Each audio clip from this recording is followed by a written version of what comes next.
Estamos começando Foto Coletiva, uma série de programas que vai deixar você bem informado sobre o processo criativo de vários fotógrafos. Este programa é uma iniciativa do Coletivo da Foto. Este projeto foi realizado com recursos da Lei Aldir Blanc, Rio Grande do Norte, Fundação José Augusto, Secretaria Especial da Cultura, Ministério do Turismo e Governo Federal. E no programa de hoje vamos conhecer o trabalho e o processo criativo da fotógrafa Meísa Medeiros. Meísa, seja bem-vinda ao nosso programa. Alexandre. Vai ser muito bom a gente conhecer um pouco do seu trabalho, do seu processo criativo e saber algumas particularidades, né, dessa sua escolha pela fotografia. E eu começaria perguntando a você, pedindo na realidade para que você nos conte um pouco dessa sua trajetória na fotografia. Como tudo começou? Certo. Diferente do que muita gente acredita, pensa, né, que eu tinha interesse por muito tempo sobre a fotografia, e não é uma coisa que vem de família. Meu pai até gostava de fotografia, mas algo assim muito, vamos dizer, sem muita importância. Então, quando eu comecei a trabalhar, eu trabalhava como promotora de vendas e trabalhei muitos anos com empresas de cosmético. Aí trabalhei como maquiadora devido a essas empresas. E tinha muito essa ligação com a questão estética, né, da imagem. E eu acho que isso contribuiu um pouco para esse processo. Mas resumindo um pouco, comecei a trabalhar como maquiadora e foi uma história bem sensada, porque eu precisava mostrar um portfólio das minhas maquiagens. Não sabia nem o que era portfólio na época. E o rapaz disse, olha, são fotos com modelos que você precisa apresentar o seu trabalho. Aí era um trabalho assim que era muito gente, eu não tinha nem como chamar ninguém para fazer esse tipo de foto, não tinha dinheiro para isso, né? Então eu resolvi com uma compactazinha, já digital, fazer fotos minhas mesmo. Na época não tinha nem a questão do selfie, né? Então eu fui fazer algumas imagens e eu passei no teste. O pessoal nem reconheceu que a própria modelo era eu. Então eu pensei assim, eu acho que eu levo jeito para a coisa, né? Aí foi passar um tempo, nem um ano especificamente, e eu comecei a pensar, não, eu gostaria de fazer um curso de maquiagem, ou um curso de fotografia, porque eu acho que eu levo jeito, né? Então fui buscar algumas coisas, cursos aqui na cidade, procurei, fiz um curso básico, e aquilo foi assim, meio que me consumindo, eu sentindo que era algo que eu estava gostando, mas até então não tinha assim um pensamento, eu vou ganhar dinheiro com isso, vou trabalhar com isso. Mas eu acho que quando as coisas são para ser, né, Alexandre? E eu fui conhecendo muita gente, fui me envolvendo, fazendo amizades. A questão dos passeios, a gente vai conhecendo pessoas, vai conhecendo os trabalhos, né? Então foi uma coisa que foi me encantando. E com o tempo eu comecei a tomar gosto por fotojornalismo. Passei um tempo procurando me aperfeiçoar, pesquisar, conhecer o trabalho dos fotojornalistas daqui do estado.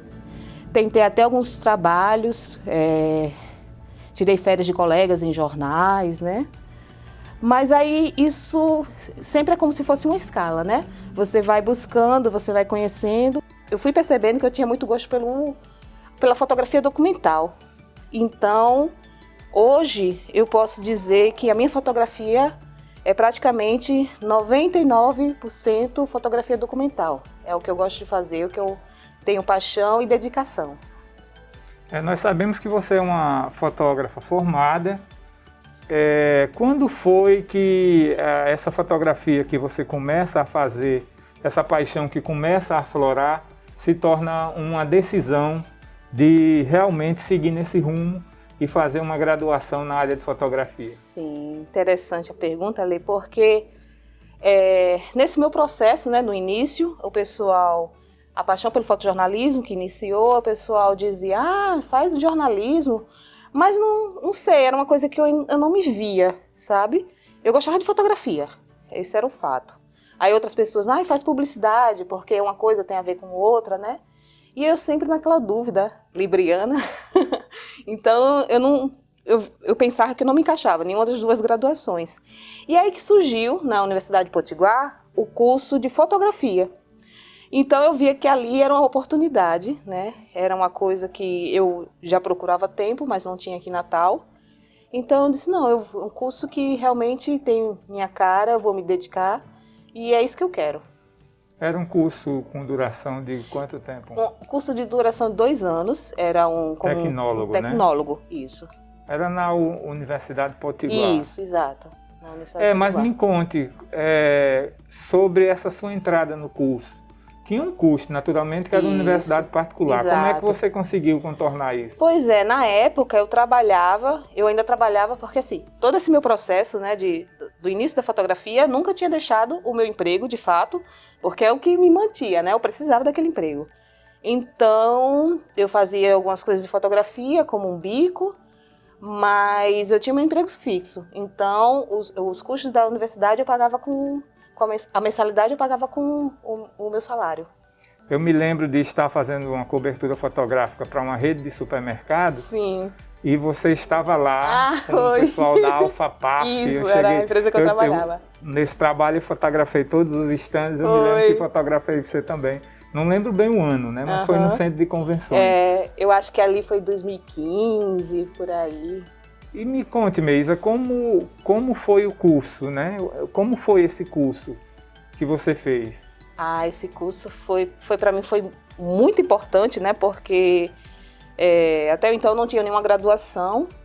Então, você se dedicar à fotografia, ver que a fotografia não é somente aquela questão técnica, como muitas pessoas pensam que você tem que dominar o equipamento.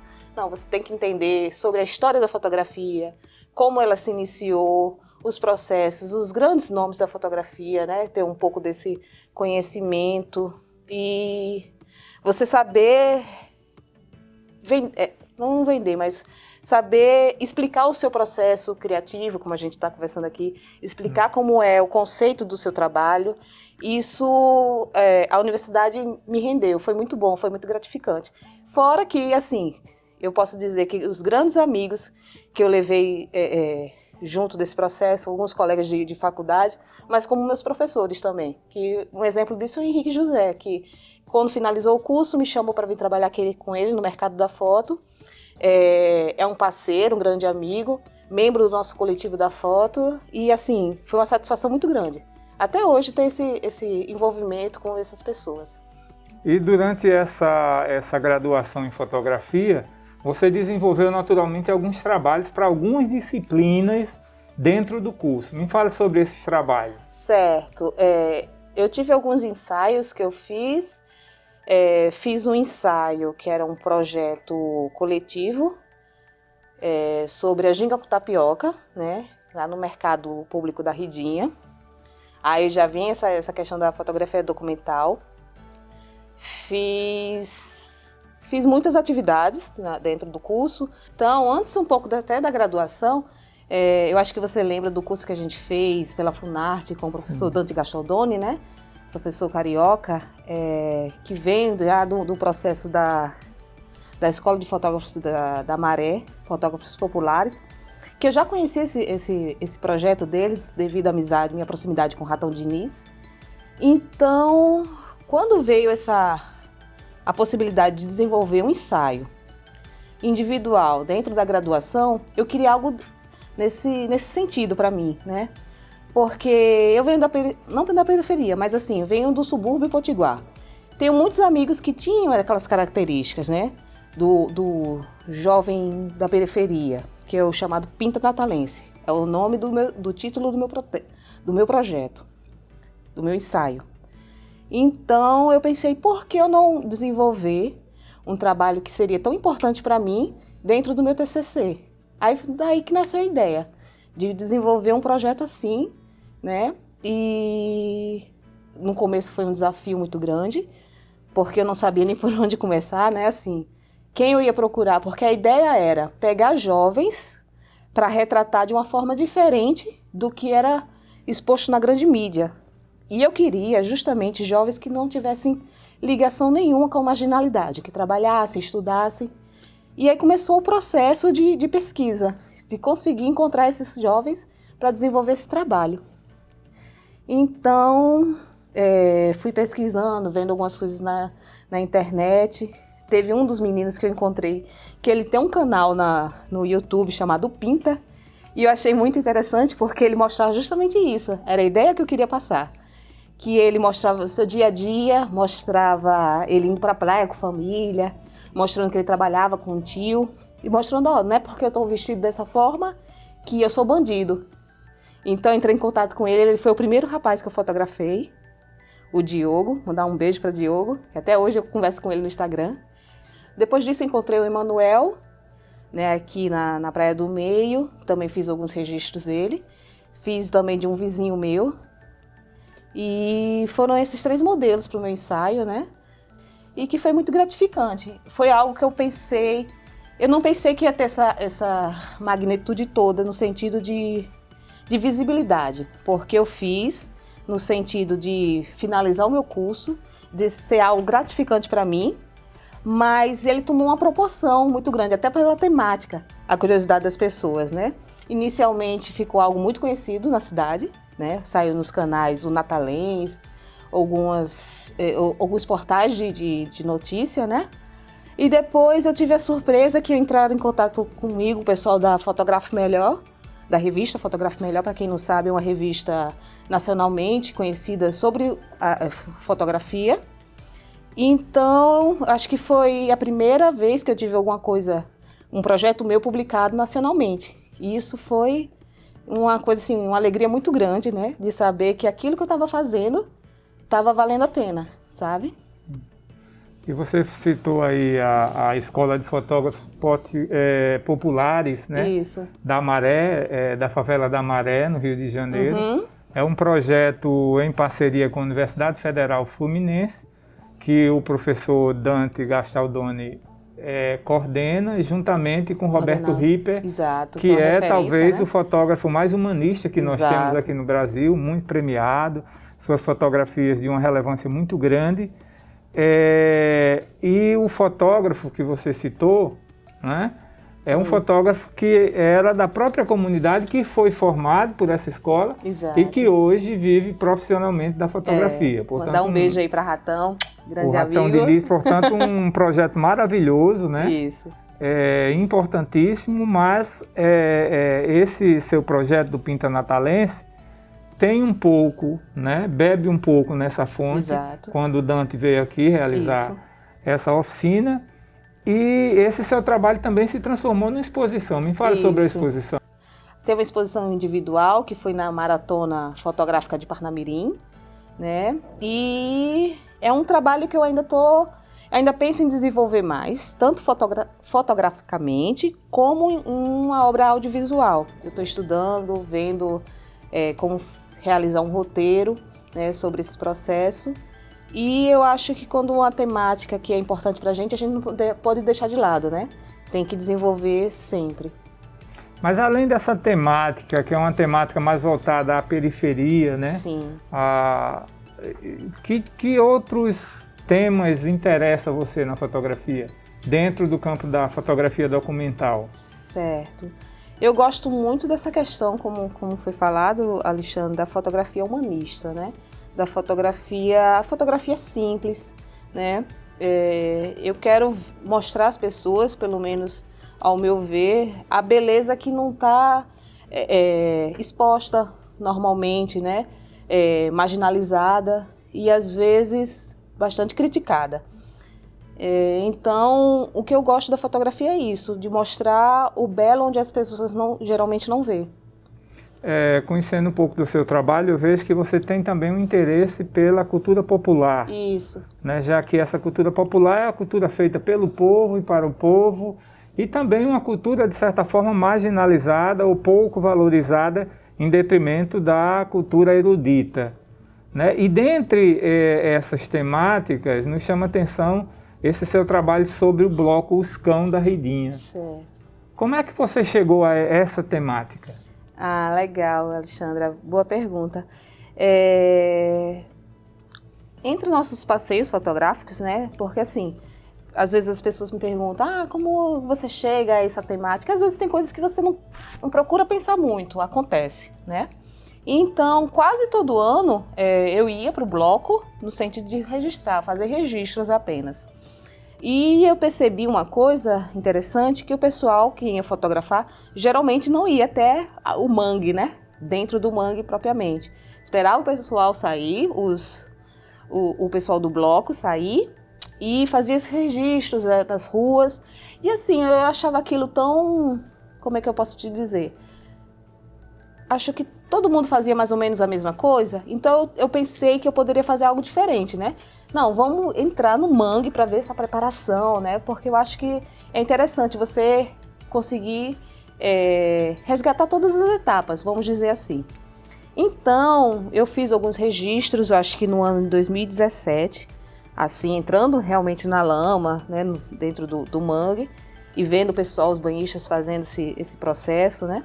Mas até então, fui depois de alguns dias olhar o meu material no computador e percebi assim que tinha uma beleza diferente naquele movimento, sabe? Como a lama confundia com a pele, sabe? As cores, a luz, que lá dentro é diferente, porque é bem coberto, né, das plantas. Então eu comecei a brincar nesse processo, né? Colocar as fotografias em PIB, perceber que aquela lama, como falei, confundia realmente com a pele. Às vezes você não conseguia ver a forma humana, né, de fato. E eu acho que o caminho é por aqui. Fazer algumas brincadeiras com essas imagens. Em 2004, eu justamente fazendo uma pesquisa no Bloco dos Cão para a produção de um documentário, ouvindo, né, os brincantes, os foliões, eles justamente me diziam, olha, você está muito limpinho, não vale não, você tem que ir lá no inferno. Eles chamavam de inferno aquela área onde eles se melam e tal, né? Mas, sem sombra de dúvida, é uma manifestação cultural do Rio Grande do Norte importantíssima, principalmente porque nós temos aqui o Carnaval fora de época, o Carnatal, que por conta da pandemia não tivemos esse ano, mas em que o abadá custa horrores. E lá tem toda essa democracia onde a lama é o próprio abadá que as pessoas colocam. Então é um bloco bastante democrático. E durante o documentário que eu fiz 2 anos depois, eu não me sujei muito. Eles têm uma campanha, cão que é cão, não suje o cidadão. Tem essa campanha. Exato. E não mela o cidadão, alguma coisa assim. Que foi inclusive uma campanha que a gente fez o trabalho gráfico, né? Ajudando o bloco lá, quando a gente estava fazendo o documentário. E eles têm realmente esse respeito, né? Porque eu lá dentro da lama e assim, o pessoal sempre me ajudando, porque assim, vai que eu tropeçasse e caísse com a câmera na lama, né? Então sempre o pessoal ajudando, respeitando. É um bloco que eu tenho muito carinho por conta disso. Eu acho que não sei se a maioria sabe, não sei se você sabe desse fato, Alexandre, mas é o primeiro bloco de lama do Brasil. É o Bloco dos Cão. Mais de 60 anos. Então, a ver a importância, né, desse bloco para o Brasil em si, né, nacionalmente. A gente sabe que em Paraty também tem. Tem em Paraty, tem no Pará, né? Se eu não me engano também, não sei se é em Tocantins, mas enfim. Só a importância de saber que foi o primeiro, né? E ainda está vivo, né? E bastante vivo, vamos dizer. Mas a gente está visualizando agora as fotografias desse ensaio, né? Eu queria que você comentasse um pouco sobre esse processo de feitura, né? Um pouco mais sobre o processo de feitura dessas fotografias e pelas escolhas que você fez, os enquadramentos, enfim. A gente vê aqui que sempre a figura humana está ali em destaque, em alguns planos ali um pouco mais fechados. Como se deu essa escolha? Pronto, como eu falei anteriormente, né, Alexandre, foi algo que não foi pensado. Eu percebi que nas imagens, além dessa questão da textura, né, da pele, a mistura da lama com as pessoas em si, né, com o corpo humano, você pode perceber algumas imagens que as pessoas, eu acho que involuntariamente mostram algumas reações, né? E assim, as imagens mostram alegria, caras de espanto, até raiva. Então eu achei que isso meio que deu a impressão das reações humanas em si, né? Então, eu costumo até brincar, digo que é como se fossem anjos caídos, né? Eu quis levar um pouco dessa ideia, né? Do surgimento do homem, né? Então, eu acho que foi por aí, o pensamento de reunir essas imagens. E qual é o projeto assim que você gostaria de fazer fotograficamente? Nossa, que boa pergunta. Eu quero dar continuidade a esse meu projeto dos Pintas, né? Do Pinta Natalense. Talvez pesquisar um pouco mais sobre cultura popular, a questão de alguns personagens aqui do RN.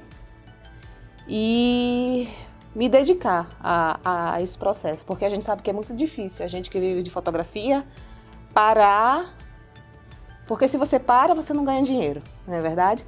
Então eu queria muito conseguir me organizar para parar, pensar nesses projetos, viajar sem pressa e desenvolver projetos autorais meus nesse sentido. E a gente conversou o tempo todo aqui sobre fotografia autoral e não vamos esquecer de falar do seu trabalho também comercial. Sim. Você também produz fotografias, né? Enfim, vive da fotografia. Exato. E também tem uma atuação importante como produtora cultural. Como é que é essa história? Bom, eu acho que essa questão também foi algo que eu às vezes eu brinco que eu digo que eu não fui atrás da fotografia, ela que foi atrás de mim, né? Sim. Então, acho que essa questão também de produção cultural foi mais ou menos nesse mesmo processo. Devido às questões aqui no mercado, né? A gente começou a ter ideias de realizações de feiras, juntamente com o Henrique, iniciou você e o Henrique, né? E assim formou o Coletivo da Foto, que o coletivo é algo para propagar a fotografia potiguar. O nosso pensamento, muitas vezes, a grande maioria das vezes, inicialmente, foi demonstrar também outros grandes fotógrafos do nosso estado, né? Não pensando somente nos nossos projetos em si. Então, tinha que ter alguém para tomar conta nesse sentido, de fazer ligações, receber material. E eu fui começando a desenvolver esse tipo de projeto, né? Esse tipo de trabalho. Então, acho que é aí que surgiu essa questão da produção cultural. Que hoje eu acho que, às vezes eu me vejo mais produtora cultural do que propriamente fotógrafa, no meu dia a dia. Você também tem uma pós-graduação em documentário. Sim. Pela UFRN. Exato. Né? E isso coloca você também ali com um pé importante dentro do audiovisual, sim, que é um outro campo também de atuação, não é verdade? Isso, exato. E foi uma surpresa muito, muito interessante, porque assim que eu finalizei minha graduação, engraçado, né? Quando a gente retoma os nossos estudos, a gente toma meio que o gosto por isso. Então eu pensei, não queria parar agora, né? Queria fazer algo e que fosse algo que agregasse ao meu curso. E como a minha fotografia, como eu falei, estou sempre frisando aqui, que sempre essa questão da fotografia documental, eu queria algo que tivesse uma ligação e também, no decorrer desse tempo, eu comecei a tomar, vamos dizer, tomar gosto também pelo audiovisual, né? A questão do vídeo, do cinema. Então, teve essa oportunidade dessa especialização, eu disse, não, eu vou fazer, né? E foi uma experiência muito rica para mim, finalizou agora, no ano de 2020, no final de 2020. Aí, decorrer desse tempo, eu conheci pessoas, comecei a fazer algumas produções, né? Roteiros, a gente fez aqui algum material também. E assim, engraçado como praticamente os dois assuntos têm essa ligação. Então, eu sempre pensei assim, que eu poderia fazer algumas produções com essa questão do documentário e sempre, muitas vezes, envolvendo a fotografia também. Sim. A questão da história da fotografia. Então, a gente fez agora, recentemente, eu, Henrique José e Damião Paes, uma espécie de mini-doc sobre a história de Zé Zelino, né? Fotógrafo caicoense, primeiro fotógrafo negro do Seridó. E ainda vai ter o lançamento do nosso filme. Mas é algo que eu fiquei muito feliz em fazer, finalizar, e quero dar continuidade aos projetos audiovisuais. E dentre esses trabalhos audiovisuais, né, você foi a produtora da série Autorretratos, sim, que eu gostaria que você Com falasse. certeza. Né? Então, Para quem não sabe, Alexandre foi meu professor também nessa especialização, né? Tive essa felicidade de, tanto na minha graduação, Henrique foi meu professor, aí em seguida na especialização Alexandre, meus dois amigos e membros do coletivo da foto. Nesse processo, né, da nossa especialização, você comentou sobre a sua vontade de fazer uma websérie que falasse sobre a história dos fotógrafos daqui.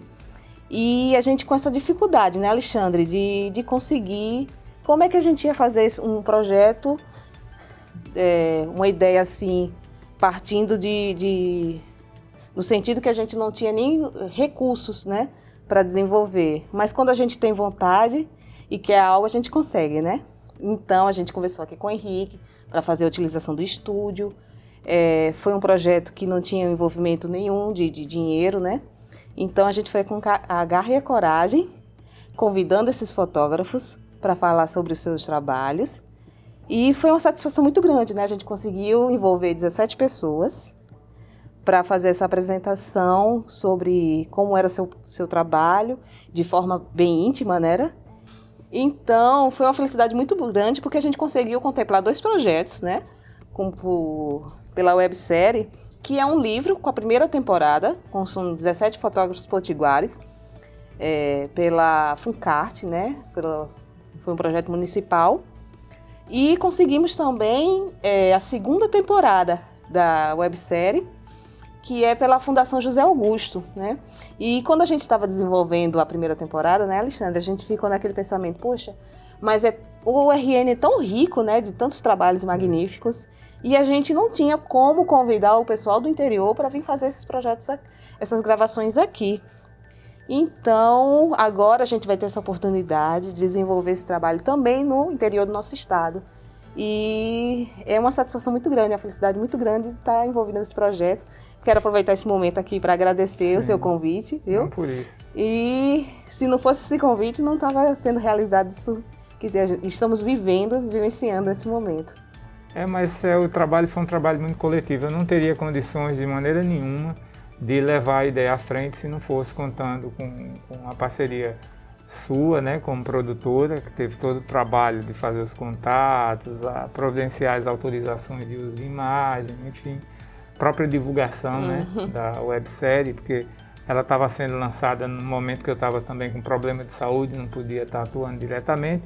E o mercado da foto e Henrique José, que mandar um beijo aí para Henrique, cedeu o espaço para que a gente pudesse levar essa ideia adiante, né? Então, num ano de pandemia, como foi o ano passado, ainda continuamos, mas como foi o ano passado, a gente conseguiu fazer o lançamento dessa websérie. Né? E por um lado foi bom porque eu tive tempo de fazer a edição, tempo que talvez eu tivesse dificuldade se tivesse em condições normais, né? Como eu me afastei do trabalho, né? Então eu aproveitei e utilizei esse espaço também para colocar em dias alguns projetos pessoais, né? E tem sido uma satisfação trabalhar também com o coletivo da foto. Meis, é muito bom saber a respeito de todos esses projetos, né? Do seu envolvimento com a fotografia, com o audiovisual. Mas também existe uma outra nuance que é importante a gente destacar, que é esse seu trabalho que você vem desenvolvendo também com a educação, né? Tanto com o Henrique José e juntamente comigo, a gente tem desenvolvido um trabalho junto ao CDESC, que é o Centro de Desenvolvimento Social da Coabinal, um projeto patrocinado pelo Conselho da Criança e do Adolescente de Parnamirim, em que a gente leva uma oficina de fotografia e identidade para desenvolver juntamente com essas crianças e esses adolescentes. Eu queria que você falasse um pouco sobre esse seu envolvimento nesses projetos. Certo. Eu acho que antes dessa questão dos nossos projetos em Parnamirim e até essas oficinas que a gente está desenvolvendo agora na Lei Aldir Blanc, né? Acho que esse processo iniciou quando eu cheguei aqui no mercado da foto, né? Porque o mercado da foto ele não é somente um estúdio, né? Mas assim, também tem a questão das aulas, funciona como uma escola de fotografia. Então, inicialmente a gente começou com essa questão dos cursos, né, dentro do mercado, e foi surgindo algumas oportunidades como essa do seu convite, né, para a gente ministrar essa oficina em Parnamirim. E assim, é algo que está sendo muito gratificante e no sentido assim da gente trabalhar com esses jovens, né? Geralmente são jovens carentes, então a gente conseguir levar a fotografia de uma forma, não somente a fotografia em si, de questões estéticas, mas o que o ensinamento da fotografia pode passar para além dessa questão da imagem para esses jovens, né? Como o próprio nome diz, a questão da cidadania, de respeito, a questão da preservação do meio ambiente, né? Questões que são fundamentais para o ser humano. Então, eu acho que isso é muito importante, tanto na questão para a gente, né? Gratificante para a gente, como para esses jovens também, porque eu acho que vai ser um aprendizado, vai ser algo que, assim espero, que eles levem como lição. E, então, eu acho que a gente tem como também desenvolver outros projetos paralelos com relação a isso. E eu acho que o que me dá muita felicidade é saber que a fotografia, para mim, para você, que a gente se conhece há muito tempo, e para outras pessoas do nosso coletivo em si, não é algo só prazeroso na questão da gente mostrar um belo trabalho, mas a consciência desse trabalho que ela pode proporcionar para outras pessoas. E isso não tem preço. E você também ministra uma oficina de retratos com celular. Sim. Com smartphone. Dá para fazer boas fotografias com smartphone? Com certeza. Hoje em dia, assim, a questão da tecnologia, né, dos celulares, é muito diferente da questão da máquina compacta que eu iniciei na brincadeira. Então, vai muito, não somente do equipamento, sabe, Alexandre? E a gente, que dá oficinas, a gente sabe muito que fotografia é luz, né? Então, você tendo uma boa luz, não necessariamente um bom celular, mas utilizando a criatividade, né? Eu acho que dá para ir muito além com o celular. Muito bem, Meisa. Muito grato por sua Eu presença aqui no Foto Coletiva. E fica o convite para que a gente possa outras vezes também ampliar, né, essa conversa para que as pessoas conheçam um pouco mais do seu trabalho e do seu processo criativo. Então, agradeço a sua presença, Eu que agradeço, assim como agradeço a presença de você que tem acompanhado todos os nossos programas. E chegamos ao final do nosso programa. Agradecemos a sua audiência e a presença de Meisa Medeiros, que esteve aqui conosco. Esse programa é uma iniciativa do Coletivo da Foto e este projeto foi realizado com recursos da Lei Aldir Blanc Rio Grande do Norte, Fundação José Augusto, Secretaria Especial da Cultura, Ministério do Turismo e Governo Federal. Um forte abraço e até o nosso próximo encontro.